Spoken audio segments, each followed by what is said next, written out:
सास का मायका प्रेम। रिद्धि की सास को हर वक्त अपने मायके का गाना गाने की आदत थी।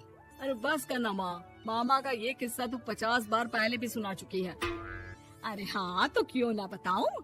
तेरे चाचा तो उस वक्त हाथ झाड़ कर खड़े हो गए थे। तब मामा ही था तेरा जो आगे आया और मदद की। देखो अब ठीक है ना, जो हो गया सो हो गया। क्यों एक बात को हमेशा गाती रहती हो। अब तो बहू घर आ गई है, उसे तो सबको मान कर चलना है ना, कि सिर्फ सास का मायका ही समझेगी वो। तभी वहाँ रिद्धि आ जाती है। माँ, आज मैं घर जा सकती हूँ?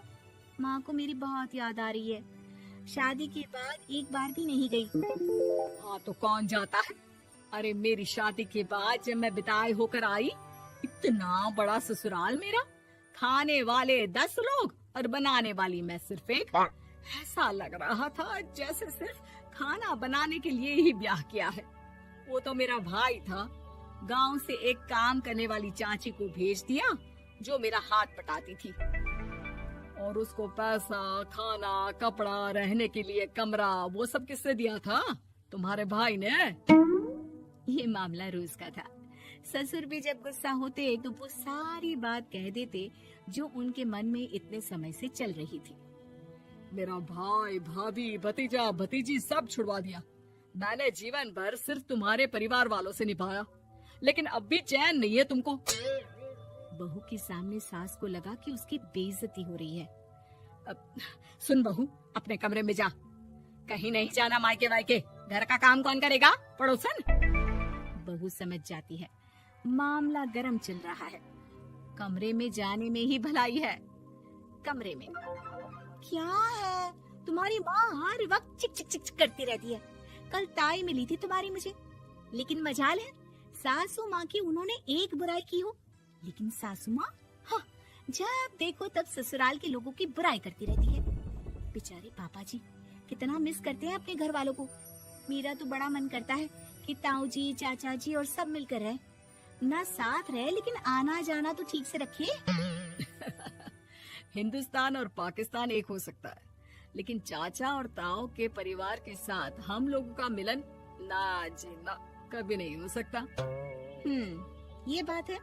देखिए, मेरे साथ ना ज्यादा चैलेंज मत करिएगा। ऐसा कोई काम नहीं है जो मैं नहीं कर सकती। ससुर जी जो कि बहू की बात सुन रहे थे, सामने आ जाते हैं। अरे बेटा, तू ये कर सकती है तो प्लीज मेरा परिवार किसी तरह मुझसे मिलवा दे। सारी जवानी तो मैंने किसी तरह काट ली, लेकिन जीवन के इस पड़ाव पर बहुत याद आती है मेरे परिवार की। हाँ हाँ पिताजी, आप चिंता मत करिए, बस मेरा साथ देते रहिए आप दोनों। फिर देखिए कैसे माँ जी भी ठीक हो जाएंगी और पूरा परिवार भी एक हो जाएगा। थोड़ी देर बाद बहू सामान लेकर घर से निकल रही होती है कि मना किया था ना तुझे मायके जाने के लिए, फिर क्यों जा रही है? बहू कुछ कहती इससे पहले ही बेटा बोलने लगता है। क्या है माँ, वो घर जा रही है। वैसे भी उसके माता पिता ने मुझे 10 लाख दिए तब जाकर मेरा काम शुरू हो पाया, वरना तूने मेरे लिए किया क्या है? अरे वाह बेटा, बचपन से पढ़ाया लिखाया, तेरे दुख दर्द में जगी, और आज वो लोग तुझे सही लग रहे हैं। और फिर ससुराल में लड़की खुश रहे, ये तो मायके वालों की जीवन भर की जिम्मेदारी रहती है। तो ये तुमको भी तो सोचना था ना। ताऊ जी ने पापा को पढ़ाया लिखाया, जब तुम नहीं आई थी तो पापा के लिए ताई जी ने पापा की माँ की तरह देखभाल की। अब बोलिए। अरे तू कुछ नहीं जानता बेटा, तेरे पापा को सब पता है, तभी वो उन लोगों से वास्ता नहीं रखते। मैं उन लोगों को जानता हूँ, लेकिन मैं तुम्हें नहीं जानता कि तुम्हारे मन के लायक काम नहीं हुआ तो तुम घर की शांति बर्बाद कर दोगी। सास जोर जोर से चिल्लाने लगती है। तभी वहाँ सास का भाई आ जाता है। अरे क्यों आप लोग मेरी बहन को परेशान करते रहते हैं? पहले ये जीजा कम थे, जब बहू भी आ गई। बहन, मैंने तो 30 साल पहले ही बोला था, अपना हिस्सा ले और छोड़ इन लोगों को, चल अपने साथ। बहू समझ जाती है कि मामा ससुर की नजर किस पर है। देखा, तुम लोग मुझे अकेला मत समझना, मेरा भाई खड़ा है आज भी मेरे लिए। बहू मायके जाती है और आते वक्त साथ में एक नौकरानी ले आती है। अरे बहू, कुछ खाने को दे दे। अरे आंटी, क्यों भाभी को परेशान करती रहती हो? उनके भाई ने मुझे जिम्मेदारी दी है, किसी भी चीज की परेशानी नहीं होनी चाहिए भाभी को। जो चाहिए मुझे बोलने का। आय हाय, बहू के मायके वालों का इतना दखल। ये मेरा घर है, कोई कल का आए इसे पूरा कैप्चर कर ले, ये बर्दाश्त नहीं होगा मुझसे। क्या हो गया सासू माँ, क्यों सुबह सुबह चिल्ला रही हैं? चमेली, ओ चमेली, क्या कहा था मेरे भाई ने तुझे? अरे दीदी बहुत तेज है आपकी सासू माँ, मैंने तो बोला कुछ चाहिए तो मांग लो मुझसे।